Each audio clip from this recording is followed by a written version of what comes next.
یوسف علیہ السلام کے بارے میں جب اس کی بیوی نے ساری گیم کھیلی نا جی کہ دروازے بند اور یوسف علیہ السلام بیچارے اکیلے اندر قید کھڑے ہوئے ہیں، سب نکرانیوں کو خادماؤں کو حکم ہے کہ کوئی دروازے پر ناک بھی نہیں کر سکتا جب تک میں خود نہ نکلوں۔ تو پیغمبر تھے، اللہ پاک نے مہربانی کی، انہوں نے کہا معاذ اللہ، اللہ کی پناہ، میں گناہ کروں؟ کیا کہہ رہی ہے؟ حضرت یوسف علیہ السلام دوڑے، دروازے اللہ کی شان سے کھلتے گئے، یہ معجزہ تھا حضرت یوسف علیہ السلام کا۔ اب جناب وہ پیچھے بھاگ رہی ہے اور پکڑ رہی ہے، کھینچ رہی ہے، کیا کر رہے ہو؟ حضرت نے دیکھا ہی نہیں مڑ کے، اور جب وہاں دروازے مین گیٹ تک پیچھے دوڑتی آئی، الفیا سیدہا لدى الباب، خامد آ گیا سامنے۔ اب ایک منٹ میں دیکھو کیسے گرگٹ کی طرح بدل گئی۔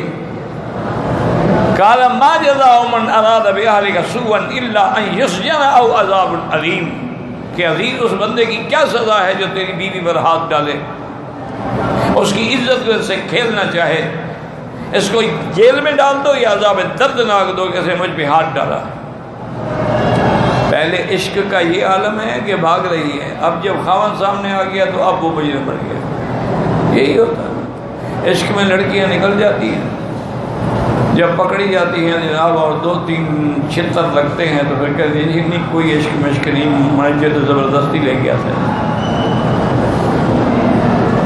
یہ آج بھی یہی ہو رہا، ایک منٹ نہیں لگاتی انکار سے۔ میں کہا یہ تو میں نے اس کو کبھی دیکھا نہیں، کیسا عشق ہے، وہ زبردستی لے گیا تھا۔ تو بہرحال تو حضرت نے جب تحقیق کی تو مجرم بیوی نکلی، تو انہوں نے اس وقت کہا کہ ان کیدکن عظیم، کہ تم عورتوں کا جو مکر ہے نا وہ بہت بڑی بلا ہے۔ یوسف اعرض عن ھذا، یوسف جو چھوڑو اس کو، دیکھو اس مسئلے سے بھی منہ پھیر دو، اور اس سے فرمایا کہ واستغفری لذنبک، اپنے گناہ کی معافی مانگو، انک کنت من الخاطئین، تم مجرم ہو۔ یوسف علیہ السلام مجرم نہیں۔ تو اس لیے علماء نے فرمایا کہ عورت کا مکر عظیم، بہت بڑا، ان کید شیطان کان ضعیفا، شیطان کا مکر کمزور ہے، تو عورت کا مکر تو شیطان سے بھی بڑھ کر ہے۔